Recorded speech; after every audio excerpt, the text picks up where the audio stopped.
people, how's it going? Welcome to another video. Welcome to another episode of Albums Ranked. It's been a good while since I did one of these, and today I'm super excited to announce that we are tackling the ultimate gods of death metal, Deicide. These guys are more than influential, more than a household name at this point in the death metal scene.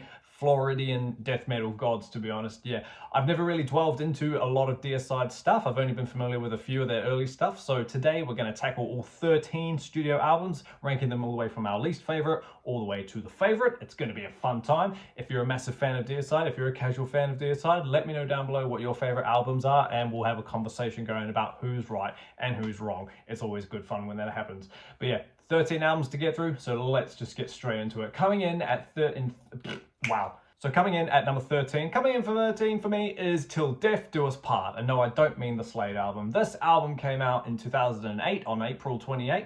And for me, this album was probably the most boring. I've seen a few people rank Deicide over the past few weeks, and I've noticed that, there's definitely certain eras of the band, you know what I mean? You've got like the early era, the most famous era. You also have the middle period, that weird thousands era, and then you get like the later half, which picks up again. So this one is sort of in the middle, I could say. Like, this one was just what I felt was very fillery. There wasn't a lot to go on. The title track was fun, don't get me wrong, but like other than that, I think Severed Ties was pretty cool as well. But like looking at it though, I don't really remember much of it. I only listened to it twice, I think, but yeah, it was just like, it was quite unmemorable for me. And I think if I'm right, I think the production on this one is a lot muddier than every other album, apart from I think the one that comes next that I'm ranking. But yeah, it's a muddy production. It's just you could say it's a very safe album for them. There was nothing outrageously different on here than what I'd heard before, so it was a very skippable album for me. It's the band's longest album. It's 42 minutes long,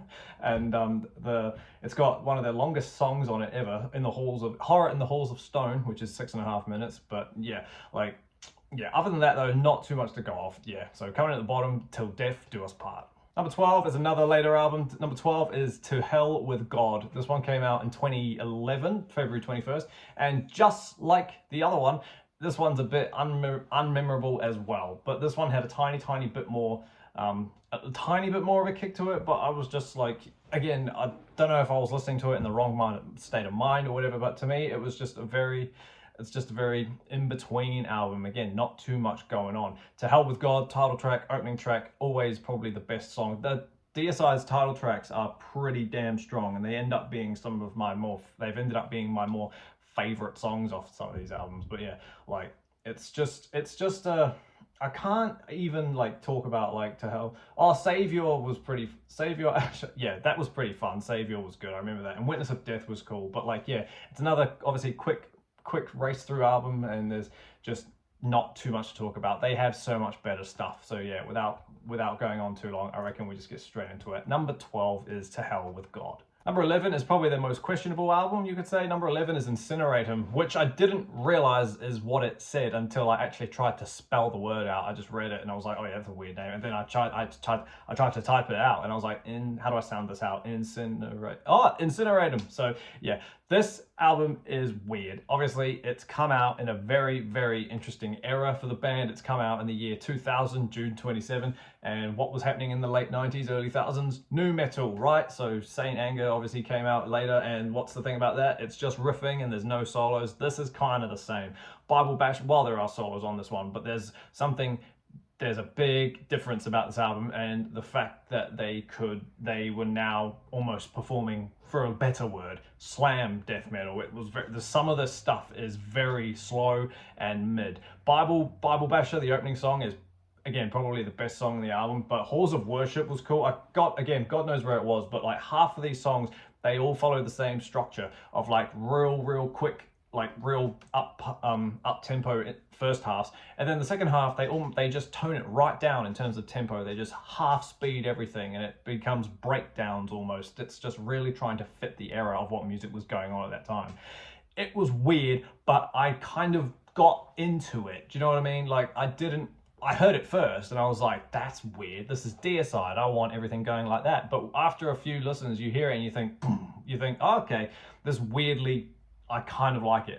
It was almost like a nice change of pace for listening to so many albums, and then you suddenly get this, whether it's like this album with weird breaks in it. It was kind of cool, but like, yeah, it's a fun album. It's only half an hour. A lot of these albums are real quick, as I'm sure you all know. But yeah, Forever Hate You was fun. Standing in Flames was cool. The Gift That Keeps On Giving, that's definitely one of the best. Halls of Worship, as I said before. Yeah, it's a fun album. I would start to say this is where the band's catalog gets really good. Like, you know, while the other two were, you know, yeah, forgettable, these ones are like much better. So yeah, number 11 for me, Incinerate 'Em.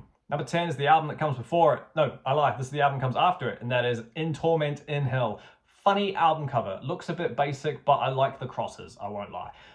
This one has, again, you could say, playing along the lines of like what people call paint by numbers Deicide. It's a very safe album. It's very similar to what we've heard in the past. It's just a very kind of album, you know. But again, Torment in Hell, the title track, fantastic song, absolutely one of the longest songs on the album, only 4 minutes long. But yeah, it was still pretty awesome. The band were in a bit of a stale point at this time. They were trying to get out of their label that they had done, that they were a part of. This was the last album that they needed to do, I think, before the record contract ended. So they just quickly got out an album to say, sweet, that's it, we're done, kind of thing.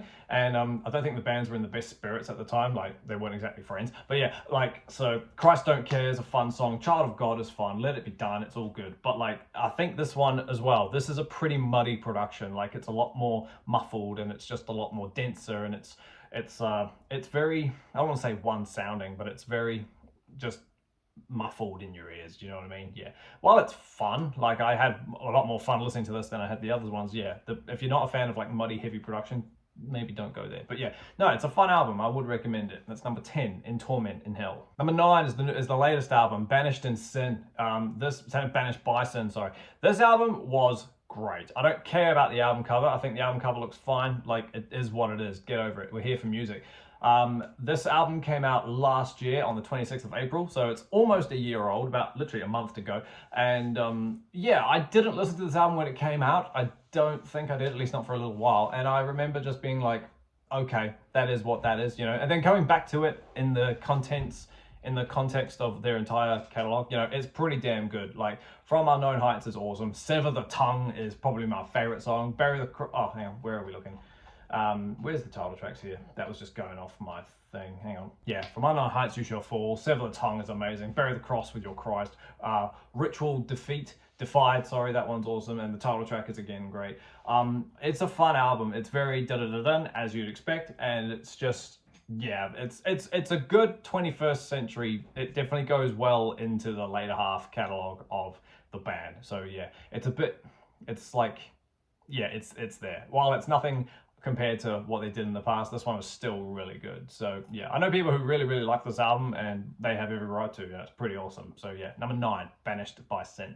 Right, here we go. Now it's time to get interesting. Number 8 for me is Legion. Yeah, so don't get me wrong, this album is cool. I understand that, but it just goes to show I prefer different stuff. I don't claim this to be the greatest death metal album ever made, like lots of others do, and that's totally fine. This album is still brutal and heavy and death metal driven, and it's pure 90s Deicide, which is great. Okay, this album starts with Satan's Spawn, the Cacodemon, which starts with the goats, obviously, and that's just evil as fuck. It's so metal, I love it so much.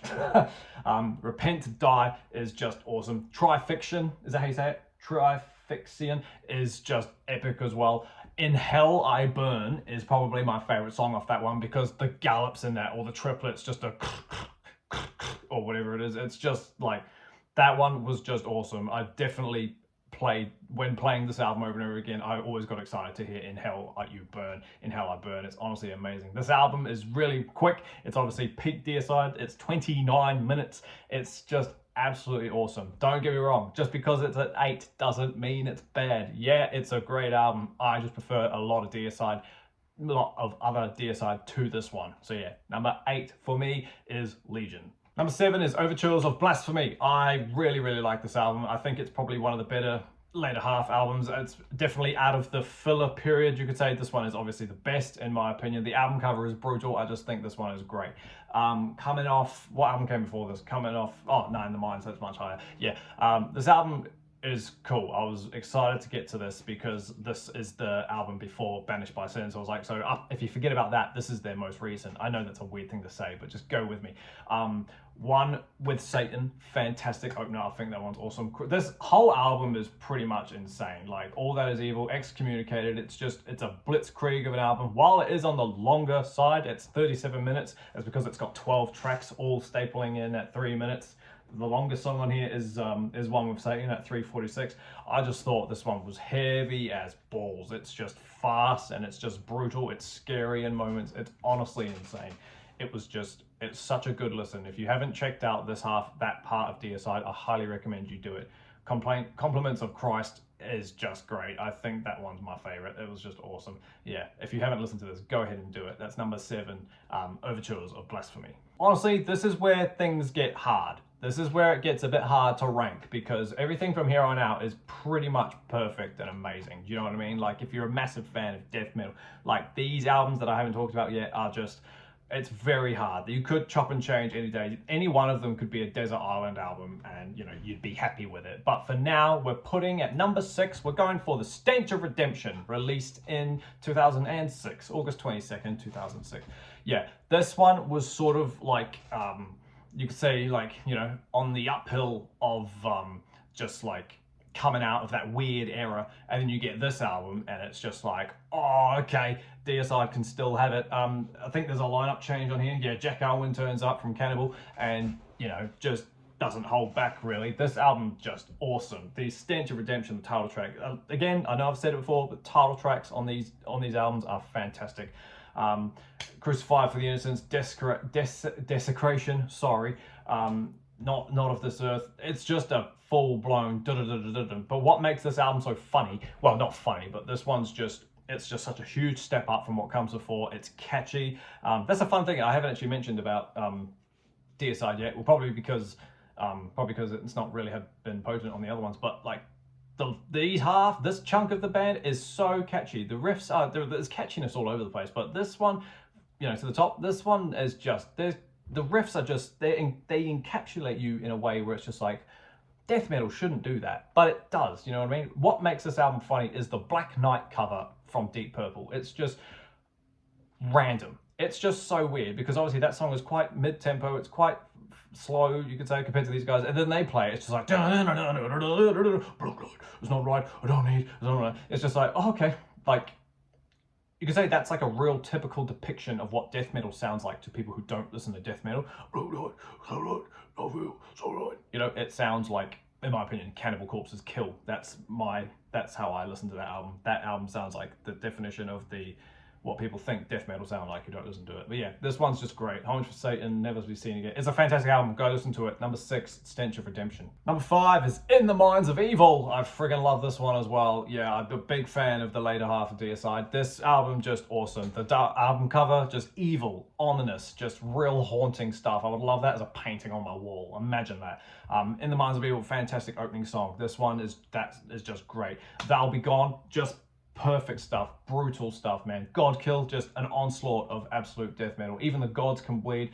Trample the Cross, Fall into Silence. Honestly, Kill the Light of Christ, just fun stuff. Honestly, people roast Deicide for only singing about the same thing.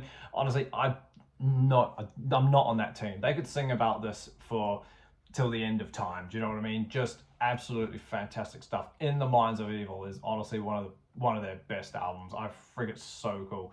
A lot of it is it's 36 minutes, so it's safe space in terms of time, but just like, yeah, Between the Flesh and the Void, that one's awesome. Even Gods Can Bleed, like I said, Trample of the Cross, just good stuff. Honestly, go listen to it if you love brutal death metal. Honestly, yeah, just fantastic. In the Minds of Evil, number 5. Number 4 is Scars of the Crucifix. Again, I know, but I just freaking love this one as well.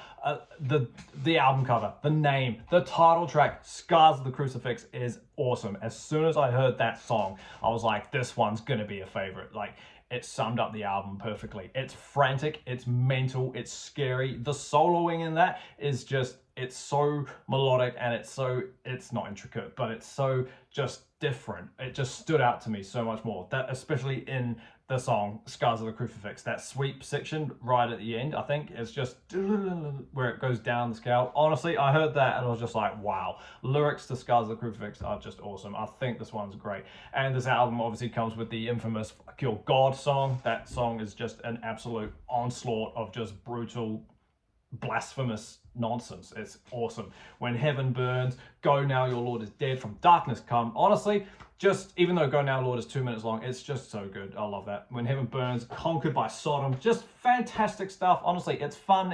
I can't take it seriously, but it's because of that, it's just awesome. You know, I just think it's amazing. It's number 4, Scars of the Crucifix. Number 3 is the debut, Deicide, the self-titled. Yeah, what a way to introduce your band to the world. Just, honestly, this album came out, when did this come out? June 25, 1990. It's just onslaught of just boom, boom, boom, boom, boom. It's obviously the debut, right? So it's a bit simple compared to what we get later down the line, but just like, it's fun, and it's just brutal. There's nothing nice about it at all. Lunatic of God's Creation is a great opener. Dead by Dawn, Blaspherion, is that how you say it? Blaspherion. That word, that song, you know how it goes, absolutely amazing. Deicide, the title track, Day of Darkness, Crucifixation, just all out, 10 out of 10, this one. Honestly, just, if you're a death metal fan and you haven't heard this, I don't need to tell you, but like, if you're trying to get into death metal, go start with this stuff. It's pretty fun. It's just absolutely insane. 33 minutes of just an onslaught, really. It's just awesome. Yeah, Deicide, number 3. Number 2 is the album that I thought was going to be number 1 because it was the album that I had only heard like in full comfortably. Number 2 is Once Upon the Cross. Good God, one of the best death metal albums ever made, in my opinion. I remember listening to this when I was really when I listened to this when I was getting into black metal, because I saw the picture and the name and I was like, that looks pretty satanic, and yeah, I then found out it was death metal. But still, at that time I wasn't big on death metal, but the title track, Once Upon the Cross, just blew me away. There was just something about it. I don't know if it was the way he sings the words Once Upon the Cross, or was it the intro to the song of Jesus, you know, just real insane stuff. And then Christ Denied was great. But then I heard When Satan Ruled This World, and good God, that catchy riff where it goes into straight up groove metal, you know, just honestly, that song is like, if you take Once Upon the Cross off and left it that, When Satan Rules This World, that's just amazing. I swear to God. They Are the Children of the Young World is fun. Be Line the Light Thou Shalt Rise is great. Confessional Rape's awesome. It's a blitzkrieg of an album. It's 28 minutes long, and I read here earlier that we only had 22 minutes with the same amount of songs. They were just faster. 22 minutes does not make an album, so we re-recorded at a much more controlled pace. So can you imagine how fast these songs would have been had they recorded them like without any constraints, you know? But honestly, one of the greatest death metal albums of all time. If you've never heard this album, what are you doing? Just go, stop what you're doing and put this album on, honestly. It's great. Number 2, Once Upon the Cross. Which means, everybody, that for me, number 1 is Serpents of the Light. I love this album. When I was getting through the discography, when I heard this album, when I heard this song, the title track, I was like, hey, this one sounds different, this one's kind of catchy, and it was just like, I really quickly figured out that this one's probably going to be the favorite, which I couldn't believe, because I thought Once Upon the Cross was going to be number 1. But either way, Serpents of the Light is goddamn fantastic. The album cover is a little bit weird, I won't lie, but I think it's still pretty cool. But yeah, Serpents of the Light, immediately you can tell there's a production change. It sounds a lot more timid and a lot more weaker, shall we say. It's not as bass driven, it's nowhere near as muddy, but I think it fits it. Do you know what I mean? It's slightly a bit clearer than the rest of the albums, but honestly, it doesn't matter. This one's half an hour of just more onslaughting Deicide death metal. Serpents of the Light is a fantastic song. The riff in that, just good stuff. Blasted of Christ is awesome. Blame It on God is just awesome fun. Yeah, lyrically that one's great as well. Blame It on God, you know, this was fun. But my favorite off this album has to be This Is Hell We're In. When I heard that, I was like, in this hell we're in. I was like, now imagine that not crowd. It'd be catchy as if he sang it, but like, yeah, when I heard that song, In This Hell We're In, I was like, yeah, this is the favorite. Absolutely. This is the best, honestly. I Am No One was great. Slave to the Cross is brutal. Creature of Habit, awesome stuff. Truth Above. Honestly, I've played this album so much over the past like month or so. It's just fantastic. I haven't seen it on physical form yet, but I'll plan to buy it, absolutely. This is just awesome. Number one for me, Deicide's #1 album, Serpents of the Light. Sweet as team, thank you so much for hanging out with me while I sit here and get increasingly more passionate about Deicide albums. Like I said at the start, let me know down below what your favorite album is and we'll have a conversation going as to why each other is right. Keep an eye out for the next video. Don't know what it'll be, but until that happens, everybody, stay inside, stay safe, jam some Deicide, and I'll see you all in the next video. See you later.